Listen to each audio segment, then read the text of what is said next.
باللہ من الشیطان الرجیم بسم اللہ الرحمن الرحیم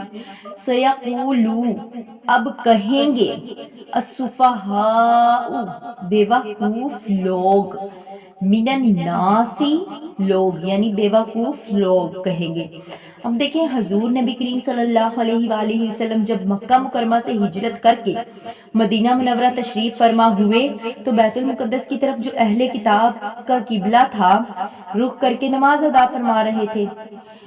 تو 16-17 ماہ اسی پر عمل رہا، لیکن حضور صلی اللہ علیہ وآلہ وسلم کی دلی آرزو یہی تھی کہ کعبہ جسے حضرت خلیل علیہ السلام نے تعمیر کیا امت مسلمہ کا قبلہ بنایا جائے۔ تو اللہ تعالیٰ اپنے حبیب علیہ السلام کی آرزو کو پورا کرنے سے پہلے معترضین کے اعتراضات کا ذکر فرماتے ہیں تاکہ جب وہ اعتراضات کی بچھاڑ کریں تو مسلمان کسی تذبذب کا شکار نہ ہو جائیں، بلکہ وہ تمام کیلو کال سے بے نیاز ہو کر نہایت اطمینان سے اپنے مالک کے فرمان کی تعمیل کریں۔ پہلے بتا دیا کہ قبلہ کی تبدیلی پر اعتراض صرف سطحی قسم کے لوگ ہی کریں گے جو اپنی کم عقلی کی وجہ سے یہ خیال کیے بیٹھے ہیں کہ بیت المقدس کی سمت میں کوئی ذاتی خصوصیت ہے جس کی وجہ سے اسے قبلہ بنایا گیا تھا اور وہ خصوصیت کسی اور سمت میں نہیں، اس لیے بیت المقدس کے بغیر کوئی اور قبلہ بن ہی نہیں سکتا، حالانکہ سمت ہونے میں تمام سمتیں یکساں ہیں۔ آج تک اگر یہ سمت قبلہ بنی رہی تو صرف جو ہے اسی وجہ سے تھی کہ اللہ تعالیٰ نے اپنے حکم سے اسے قبلہ مقرر فرما دیا۔ کسی کو اعتراض کا نہ تو کوئی حق پہنچتا ہے اور نہ ہی کسی کو حق ہے کہ وہ اس پر اعتراض کرے۔ جو لوگ اتنی آسان سی بات بھی نہیں سمجھ سکتے وہ نادان اور بے سمجھ نہیں تو اور کیا ہو سکتے ہیں۔ تو اسی لیے کہتے ہیں اب کہیں گے بے وقوف لوگ ماں کے واللہم کس چیز نے پھیر دیا ہے انہیں ان قبلاتہم ان کے اپنے قبلے سے، یعنی مسلمانوں کو اپنے قبلے سے کس چیز نے پھیر دیا ہے، اللاتی جس پر کانو تھے علیہا یعنی جس پر اب تک وہ تھے، اس قبلے سے انہیں کس چیز نے پھیر دیا ہے۔ کل آپ فرمائیے للہ اللہ ہی کا ہے، المشرق مشرق بھی والمغرب اور مغرب بھی، یہدی ہدایت دیتا ہے من یشاء جسے چاہتا ہے، الی صراط مستقیم سیدھے راستے کی طرف، اللہ تبارک و تعالیٰ اسے ہدایت دیتا ہے جسے چاہتا ہے۔ مشرق اور مغرب یہ تمام اللہ ہی کے ہیں، وہ جسے چاہے قبلہ مقرر کر دے، کسی کا حق نہیں پہنچتا کہ وہ اس پر اعتراض کرے۔ وَقَذَالِكَ اور اسی طرح جعلناکم ہم نے بنا دیا تمہیں امتن امت وسطن بہترین لتکونوا تاکہ تم شہداء گواہ بنو علی الناس لوگوں پر۔ اب دیکھیں یہاں کیا اس آیت مبارکہ میں فرمایا جا رہا ہے، یعنی جیسے ہم نے قبلے کے معاملے میں یعنی راہ راست اختیار کرنے کی توفیق بخشی، اسی طرح ہر معاملے میں امت وسط جو ہے ہمیں بنایا گیا۔ اب وسط کا لفظ قابل غور ہے، اس کا معنی ہے درمیان، یعنی ہر چیز کا درمیانی حصہ، اور درمیانی حصہ جو ہے وہ عمدہ ترین حصہ ہوتا ہے۔ انسان کی زندگی کا درمیانی حصہ جو ہے وہ عرصہ عہد شباب ہے، یعنی جوانی کا وقت ہے، اس کی زندگی کا یہ بہترین وقت ہے انسانی زندگی کا، اور دن کے درمیانی حصہ دوپہر میں، اور روشنی اپنے نقطہ عروج پر اس وقت میں ہوتی ہے۔ اسی طرح اخلاق میں میانہ روی قابل تعریف ہوتی ہے، افراط و تفریط میں دونوں پہلو مذموم ہے، یعنی بخل اور فضول خرچی کے درمیانی حالت کو سخاوت کہتے ہیں، بزدلی اور طیش کی درمیانی حالت کو شجاعت کہتے ہیں۔ اللہ تعالیٰ نے امت محمدیہ کو اس عظیم المرتبت خطاب سے فراز فرمایا ہے کہ ان کے عقائد، ان کی شریعت، ان کے نظام اخلاق، ان کی سیاست اور اقتصاد میں افراط و تفریط کا کوئی گزر نہیں ہے، یہاں اعتدال ہے، توازن ہے، موزونیت ہے۔ سب مسلمانوں کو اپنے اس عظیم منصب کا پاس تھا۔ اس وقت ان کا ہر قول ہر فعل ایک آئینہ تھا، اور ارشاد رب یعنی مسلمانوں کا ہر قول اور ہر فعل جو ہے اسی ارشاد ربانی کا آئینہ تھا۔ لیکن آج تو ہم یوں بگڑ چکے کہ قرآن میں جس امت کے محاسن بیان کیے گئے ہیں ہم پہچان ہی نہیں سکتے کہ ہم وہ امت ہیں۔ اللہ تبارک و تعالی ہمارے حال زار پر رحم فرمائے، آمین۔ اب امت محمدیہ گواہ ہے دنیا میں بھی آخرت میں بھی واسطن لتکونوا شہداء علی الناس، گواہ بنو لوگوں پر، بہترین امت تاکہ تم. تو دیکھیں امت محمدیہ دنیا میں بھی گواہ ہے، آخرت میں بھی گواہ ہے.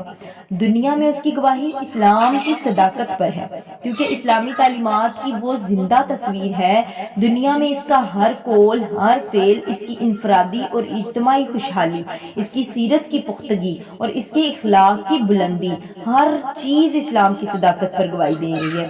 قیامت کے روز جب اگلے پیغمبروں کی امتیں اللہ تعالیٰ کے حضور میں عرض کریں گی کہ ہمیں کسی نے تیرا پیغام ہدایت نہیں پہنچایا، تو اس وقت امت مصطفیٰ گواہی دے گی کہ یہ لوگ جو ہیں یہ جھوٹ بول رہے ہیں، تیرے پیغمبروں نے تو تیرا پیغام حرف بحرف پہنچا دیا تھا. اور جب ان پر اعتراضات ہوں گے، اعتراض ہوگا، تو تم اس وقت موجود ہی نہ تھے. یعنی سب سے پہلا اعتراض تو وہ یہ کریں گے کہ جب ان پر اعتراض ہوگا تو وہ کہیں گے تم تو اس وقت موجود ہی نہ تھے، تم گواہ کیسے بن گئے؟ تو یہ جواب دیں گے کہ اے اللہ، تیرے حبیب مصطفیٰ محمد مصطفیٰ صلی اللہ علیہ وآلہ وسلم نے ہمیں بتایا کہ تیرے رسولوں نے تبلیغ کا حق ادا کر دیا.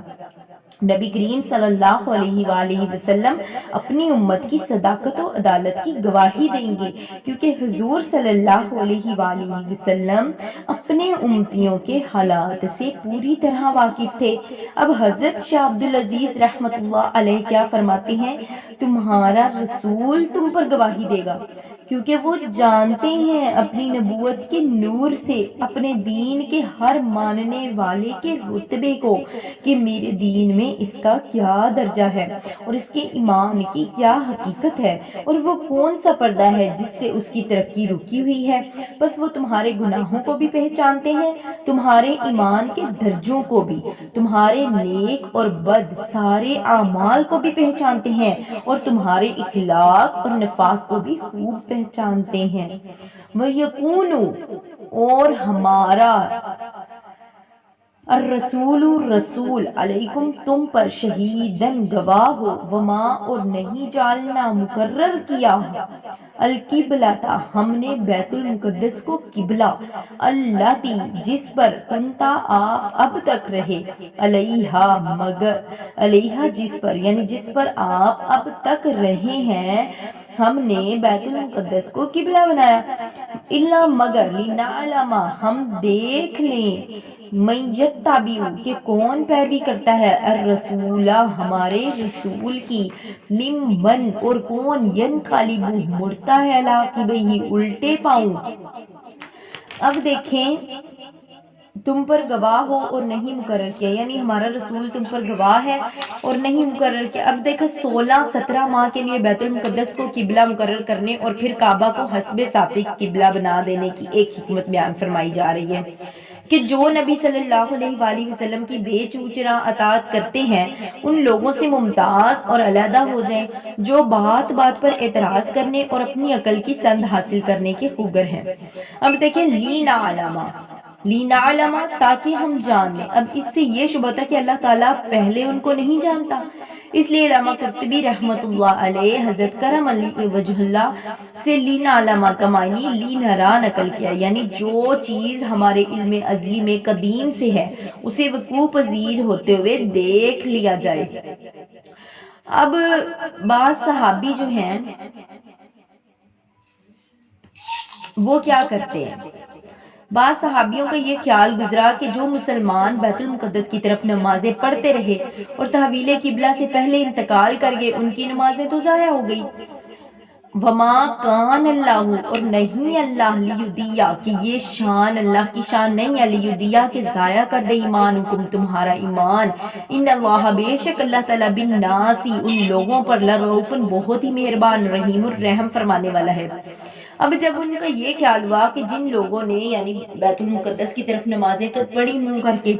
تحویل قبلہ سے پہلے تو وہ انتقال کر گئے، ان کی نمازیں تو ضائع ہو گئی، تو ان کی تسکین کے لیے فرمایا جا رہا ہے کہ ان کی نمازیں ضائع نہیں ہوئیں، وہ تو اللہ کے حکم سے ہی بیت المقدس کی طرف منہ کر کے نمازیں ادا کرتے رہے، اسی لیے ضائع ہونے کا سوال ہی پیدا نہیں ہوتا. قد نرا پس تحقیق ہم دیکھ رہے ہیں تقلبہ آپ کا چہرہ یعنی تقلبہ بار بار پھرنا وجہی کا آپ کے چہرے کا فی السماء آسمان کی طرف فلنولینک تو ہم ضرور پھیر دیں گے قبلتن قبلے کو ترضاہا جسے آپ پسند کرتے ہیں اس کی طرف فولی پس لو وجہ کا اب پھیر لو کیا وجہ کا اپنا چہرہ شطر المسجد الحرام مسجد حرام کی طرف وحیثو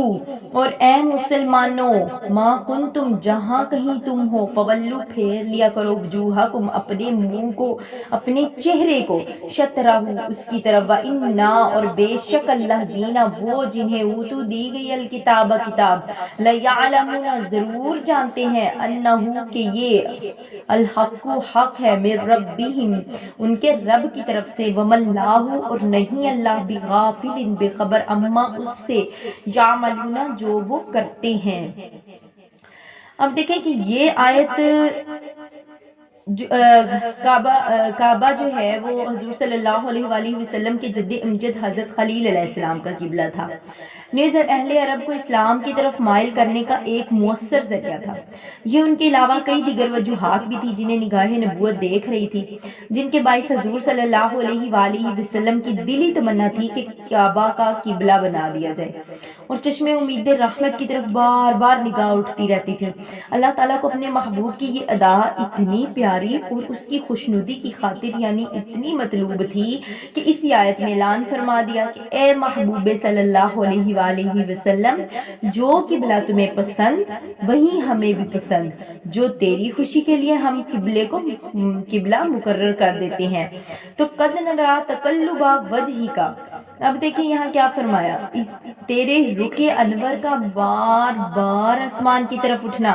ایسی چیز نہیں ہے جسے قصہ ماضی بنا کر بیان کیا جائے، بلکہ چشم قدرت اس منظر روح پرور کا اب بھی یوں ہی مشاہدہ فرما رہی ہے۔ فرمایا ہم دیکھ رہے ہیں تیرا بار بار آسمان کی طرف اپنے رخ انور کو کرنا، رخ جہاں افروز کا اٹھانا، کیا شان محبوبیت ہے، سبحان اللہ۔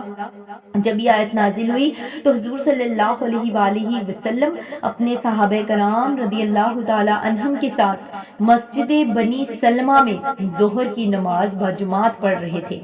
2 رکعتیں ادا فرما چکے تھے کہ یہ آیت مبارکہ نازل ہوئی۔ اسی وقت حضور صلی اللہ علیہ وآلہ وسلم نے بیت المقدس سے منہ موڑ کر کعبہ کی طرف کر لیا۔ صحابہ کرام رضی اللہ تعالی عنہم نے بھی اپنے رخ کعبہ کی طرف پھیر لیے۔ مدینہ کی طرف دوسری مسجدوں میں بھی جہاں جہاں جماعت ہو رہی تھی، جب یہ حکم پہنچا تو اسی لمحہ تمام صحابہ کرام رضی اللہ تعالی عنہم نے اپنے رخ پھیر لیے اور دنیا کو تسلیم و رضا کا ایک بے مثال نمونہ دکھایا۔ حضور صلی اللہ علیہ وآلہ وسلم کے صحابہ کرام رضی اللہ تعالی عنہم کی محیر العقول ترقی کا راز اپنے نبی اور اپنے قائد کی اسی بے چونچرا اطاعت پر مضمر تھا۔ اللہ تعالیٰ اپنے رسول کو تسلی دیتے ہیں کہ آپ صلی اللہ علیہ وآلہ وسلم یہود کے اعتراضات سے پریشان نہ ہو، ان کی کتاب میں تحویل قبلہ کا ذکر موجود ہے، انہیں خوب معلوم ہے کہ یہ حق ہے اور اللہ کی طرف سے ہے، اب محض تعصب اور ہٹ دھرمی کر رہے ہیں، اس لیے ان کے سامنے جتنے دلائل پیش کیے جائیں گے انہیں وہ